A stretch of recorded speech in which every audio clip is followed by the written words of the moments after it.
I commend the bill to the House. The question is that the motion be agreed to. Mr. Speaker. Thank you very much, Mr. Speaker. I think it's a useful opportunity now that we have, as the Minister's described, a relatively minor tweak to the sale and supply of alcohol bill to act, to have a slightly broader discussion about whether or not this bill could have been a vehicle for perhaps some other tweaks that even the government themselves flagged at the time that they introduced the primary legislation in 2012. I'll come to that point later, but first to address the substance of what otherwise is a rather minor and technical bill, and for that reason one which Labor will lend its support, but as always we're interested to hear from submitters via the Select Committee process as to what their views on this amendment. Just to explore, though, probably the most substantive of the amendments, and that is around section 114 of the Act, which will allow for the display or promotion of or advertisement for low alcohol, non-alcoholic beer, wine, important, or mead, apparently we still retail that, within an alcohol area. Now, part of our problem is that within the legislation as it stands, alcohol is clearly defined. Alcohol is defined as a product that is 1.15% or more of ethanol by volume. So when you give such clarity in your legislation, as good drafting does, as to what constitutes alcohol, when you talk about then anything that sits out of that, it is therefore precluded. So when you go to the primary legislation, which of course is the Sale and Supply of Alcohol Act 2012, which many members of this House will remember, required that supermarkets, grocery stores in particular, have designated areas for the sale of alcohol. Now, the reason for that was that people were complaining that when you would come through a supermarket, you would often be forced, even if you were getting bread or milk, to go through the area where there was the sale of alcohol. It would be a thoroughfare for the supermarket, often because there was heavily discounted products within the supermarket and of alcohol products, and these were often used as advertising to draw people into supermarkets. Some debated whether or not there was loss leading. We won't go there in this debate, but that was one of the things that was raised during that discussion. And we had people, I remember at the time, coming to Select Committee and saying, for instance, I've suffered from alcohol issues in the past.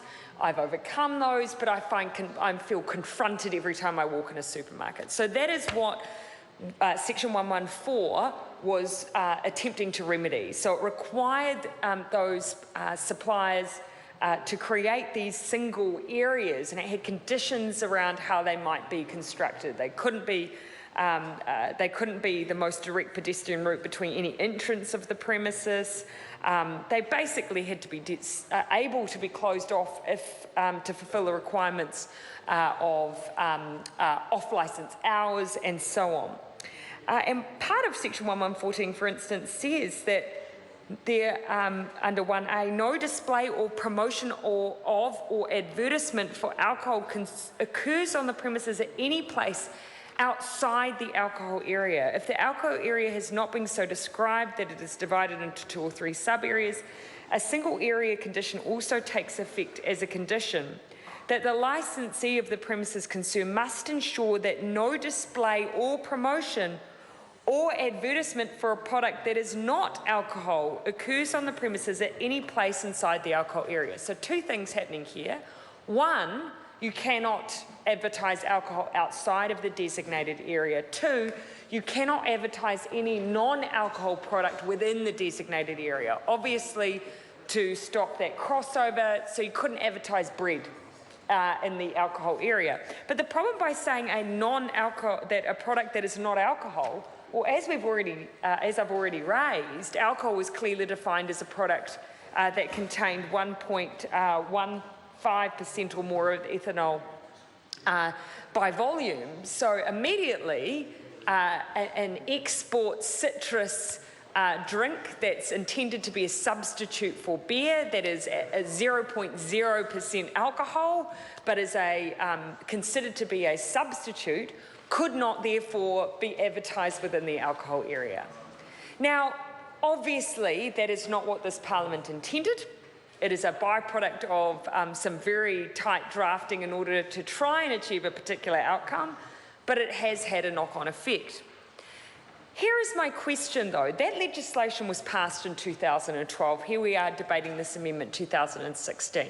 I know the Food and Grocery Council being involved in advocating around this. I know that, for instance, DB breweries and groups like this became aware of the problem and have lobbied to have it changed. And why would Parliament have a problem with allowing those products to be advertised in an alcohol area if we are trying to promote alternatives to alcohol, including low alcohol options or no alcohol options as a substitute? When was this issue first raised with the Minister of Justice? Now, the reason I'm interested in this is because I'm going to make a bit of an assumption here that most members of this House are likely to support this amendment, because we want to. I'm making an assumption, I might not be correct, but most of us, I assume, are wanting to promote, if you're in an alcohol area, an alternative to full-strength alcohol when you're in that area. I think that probably if we're in that trade-off situation, that's what we would want to do. Why was this not done as a statute amendment? Strikes me that for something like this, and statute amendments are designed to be non-controversial, we are able to garner the support of the entire House, we are able to support that. Well, write down your little note there for your piece of rebuttal, Mr. Bishop. But I would have thought, now I take your point, alcohol has been treated as a conscience issue by this House before, not by your party, because conscience issues don't exist for the National Party. But on this side of the House, we've started treating it as a health issue. So we would have looked at that as a party and said, does this have some benefit in terms of encouraging alternative to alcohol's use? And therefore would have looked at that and said, if Amy Adams came to us and said, we'd like it as a statute amendment, we would have said, look, that sounds reasonable. That sounds reasonable. Even if there might have been a question mark over whether you could treat an alcohol issue, previously treated as a conscience vote, as a statute amendment, why not test it?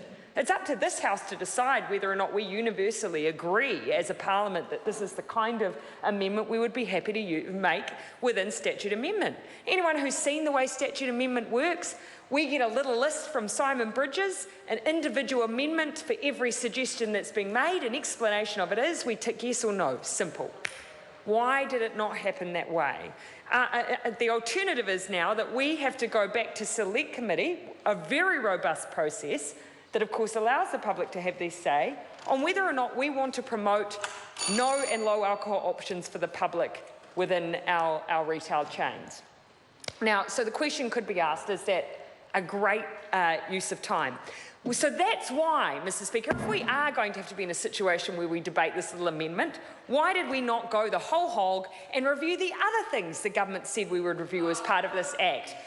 Because in 2010, and this is really important, so I want to read it out. On 8th of November 2010, in response to the fact that the Law Commission said that, quote, we regard pricing policies as the central plank of any reform package aimed at reducing alcohol-related harm. What was the one thing the government's bill on alcohol did not do? Anything on pricing. Nothing at all. So what did Simon Power in his defence say? 8 November 2010. Mr. Power says, and I got this from a Beehive release, the government is committed to investigating a minimum pricing regime but does not have the evidence base it needs, either locally or internationally, to set a minimum price immediately. He gave retailers a year to give him that information and said if they didn't, he would legislate to get the information. What happened? How is it that 6 years later we're in a position where we don't have that information and we don't have any suggestion from the government that they're going to look at it, even though they gave us that guarantee? What happened? I will tell you what happened. Judith Collins happened. Simon Powers left this chamber. Judith Collins took over the portfolio, and with one foul dismissive swoop, no talk of evidence or research, the only thing she said in the MBR when she wiped out the chance of doing any review on this, the only thing she said in response was, it's important to understand the vast majority of New Zealanders are quite happy to have a glass of wine. That was it. Review over. Minimum pricing investigation gone. Evidence didn't matter. Judith Collins declared it was unnecessary. So if the government wants to do work Sorry on to this, interrupt the it should honourable look at member. the big Her issues. time has expired.